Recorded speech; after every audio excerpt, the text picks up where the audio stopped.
In the United States of the early 1980s, a shadow began to fall across the Pacific Northwest, a place of dense forests, mist-shrouded rivers, and working-class suburbs that stretched south from Seattle. This was a region that seemed safe, almost idyllic, a place where families lived quietly in split-level houses and workers punched the clock at Boeing or the shipyards. But behind the curtain of ordinary life, women began to disappear, their bodies turning up in wooded ravines, fields, and shallow waters of the Green River. The killer was invisible, but his presence was everywhere. For nearly 2 decades he would stalk his victims, young women and teenage girls, often sex workers or runaways who were overlooked by society, luring them into his truck, strangling them, and leaving their bodies in clusters as though they were discarded trash. His name was Gary Ridgway, but history would call him the Green River Killer, the most prolific confirmed serial killer in American history, with 49 convictions and possibly more than 70 victims. His crimes shook not only the Pacific Northwest but the entire country, revealing the terrifying persistence of a man who looked utterly ordinary, yet carried death in his hands. Gary Ridgway was born in 1949 in Salt Lake City, Utah, the middle child of a troubled household. His father, a bus driver, was a quiet, passive man, while his mother was domineering, controlling, and prone to humiliating Gary in front of others. He later described her as cruel, belittling him constantly, and in his young mind she became a figure of fear and resentment. He struggled in school, tested with a low IQ, and was prone to bedwetting well into his teens, symptoms that psychologists would later associate with deep emotional disturbance. He grew up shy and socially awkward, particularly around girls. Yet behind that awkwardness lay an early seed of aggression. At 16, he committed his first known act of violence, stabbing a 6-year-old boy who survived the attack. Ridgway later said he had felt a strange calm after the stabbing, a foreshadowing of the control he would one day crave through murder. By the 1970s, Gary Ridgway was living in Seattle, working steadily at Boeing as a painter. He was married multiple times, yet his relationships were chaotic and abusive. His wives complained of his constant jealousy and controlling behavior.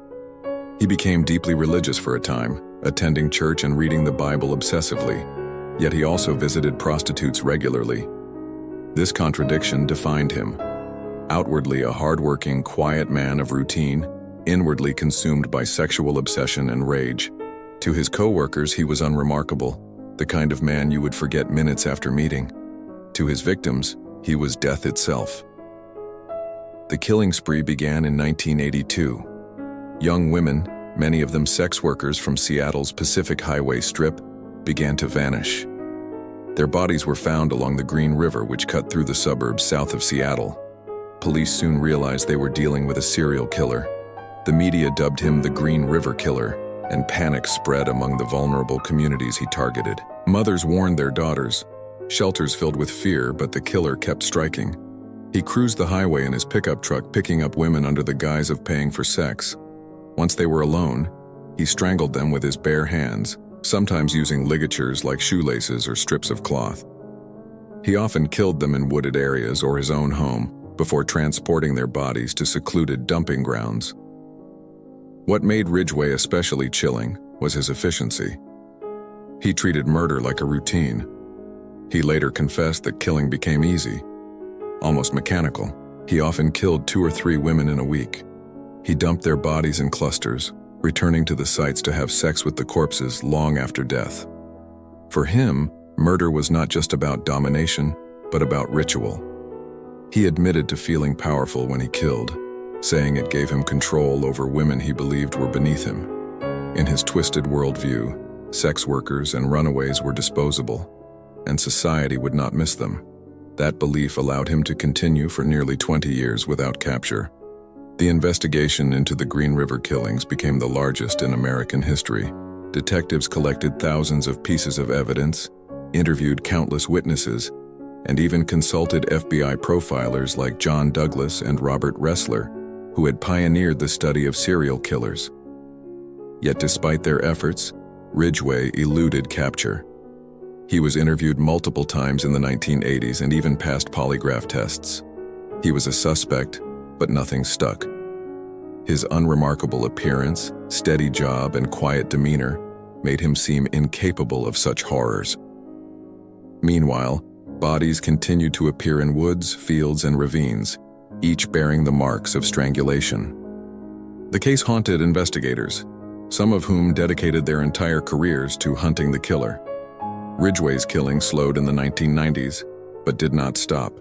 He adapted, learning to avoid detection, spreading out his crimes, and disposing of bodies more carefully.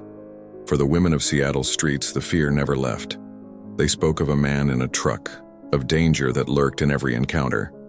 By the late 1990s, advances in forensic science gave investigators new tools. DNA testing, once primitive, had become sophisticated enough to revisit old evidence. Semen samples collected from some victims were tested again, and in 2001 the results came back. They matched Gary Ridgway.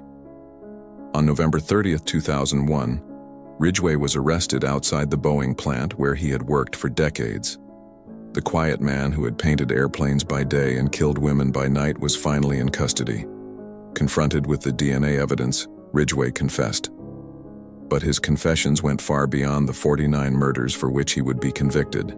He admitted to killing as many as 70 or even 80 women, though investigators could confirm only a portion of those claims. His descriptions were chilling in their calmness. He explained how he chose victims, how he strangled them, how he revisited their corpses. He spoke of his killings as though describing errands, detached and unemotional. At trial, Ridgway avoided the death penalty by cooperating with investigators. In exchange for his life, he led police to remains of additional victims, helping families find closure after decades of uncertainty.